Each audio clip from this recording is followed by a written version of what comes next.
All right, we're back. Now, in the last video, we ended up talking about the Sepoy Rebellion of 1857.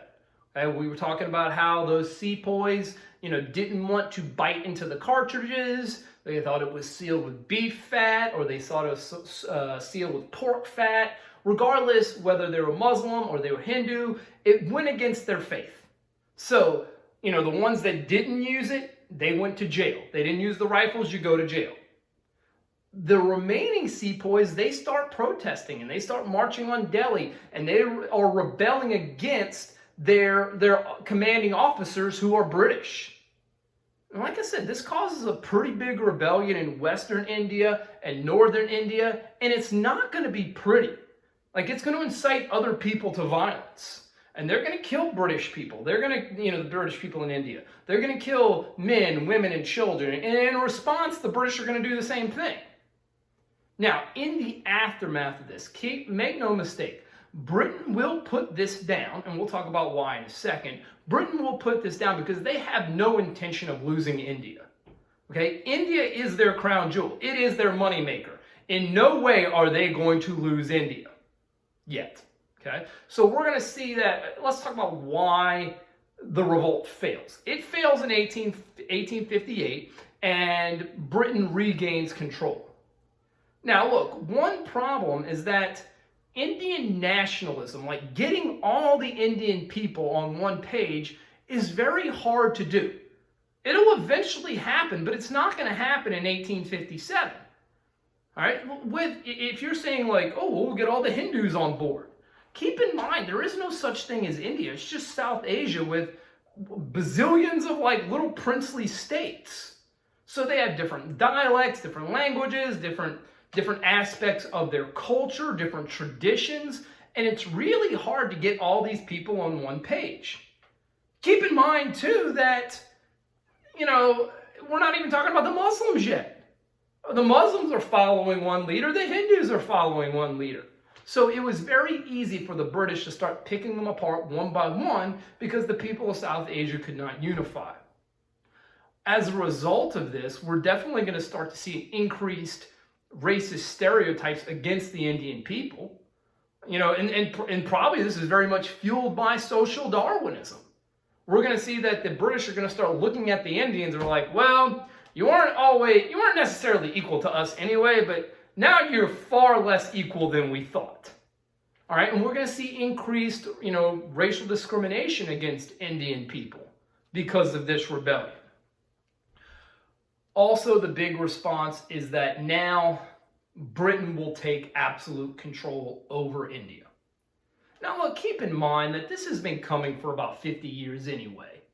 I mean, you could say arguably after the Battle of Plassey, the East India Tea Company takes control, but go all the way back to the India Act. All right, so, Britain is now really putting more control colonially over India.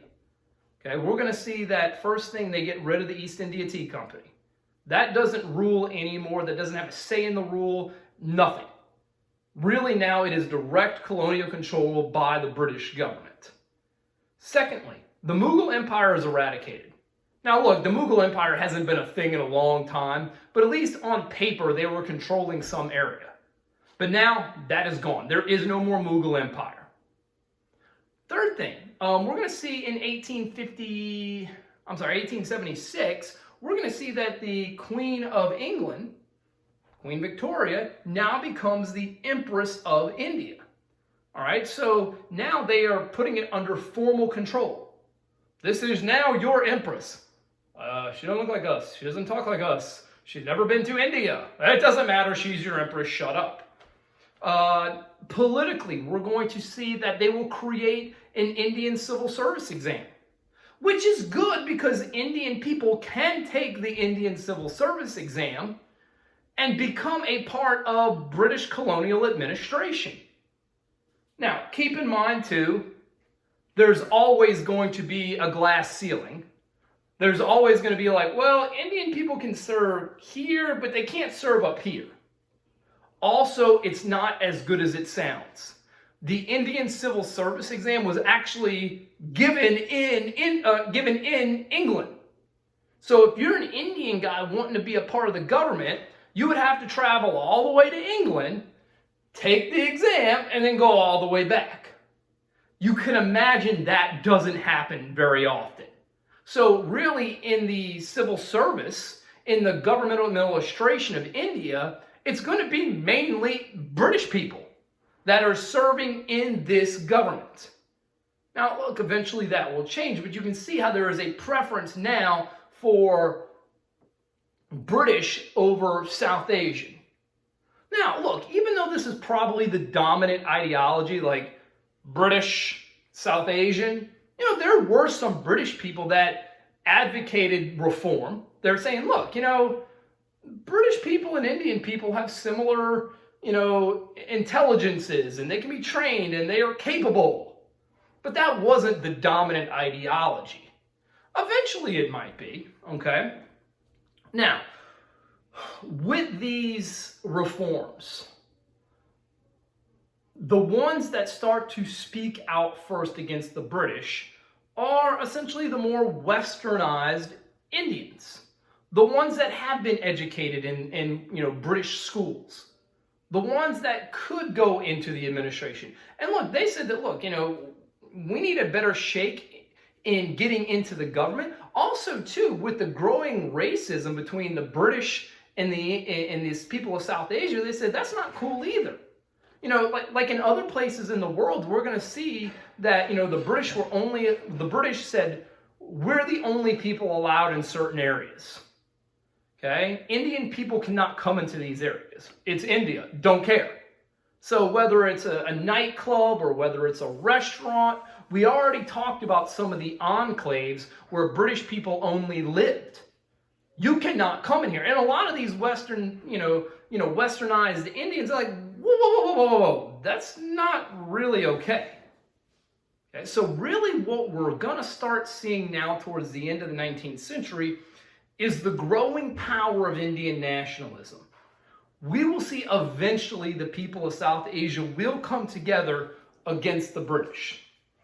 So let's talk about that. Let's go to the next Roman numeral, and let's talk about really the origins of Indian nationalism. And we're talking like 1885, okay, to really 1910, right before World War I. Okay. Now, some of this is the doing of the people of South Asia. Some of Indian nationalism is actually done by the British unknowingly. So let's talk about it, okay? The British, when they get into South Asia, they start looking around and going, oh, man, this place is big, all right? Not only is it big, but it's disconnected. So, of course, in the 19th century with industrialization, the British are going to go, hey, we need some railroads here.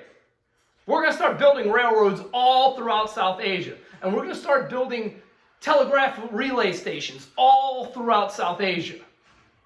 Now, of course, in the immediacy, the British see this as this fuels, the British iron industry. This fuels, the making of engines in Britain.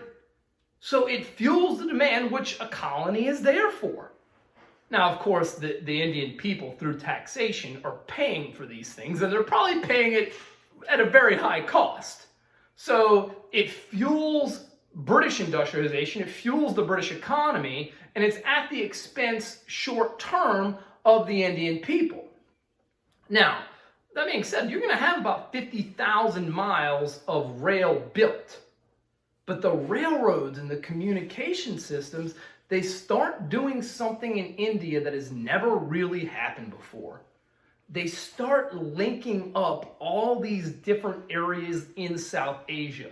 They're providing communication infrastructure to all these people in South Asia, and that's encouraging nationalism. Remember, up to this point, this has never happened before in South Asia because they always saw themselves as a part of different kingdoms on the subcontinent. Now they're all starting to link up. Also, Indian nationalism is encouraged by a growing middle class. Okay? Now look, this middle class, they were educated in British schools and they followed British curriculum. They are fluent in English. Okay? And the first leaders of the Indian National Congress, which we're going to talk about pretty soon, they were typically wealthy people who, really do what people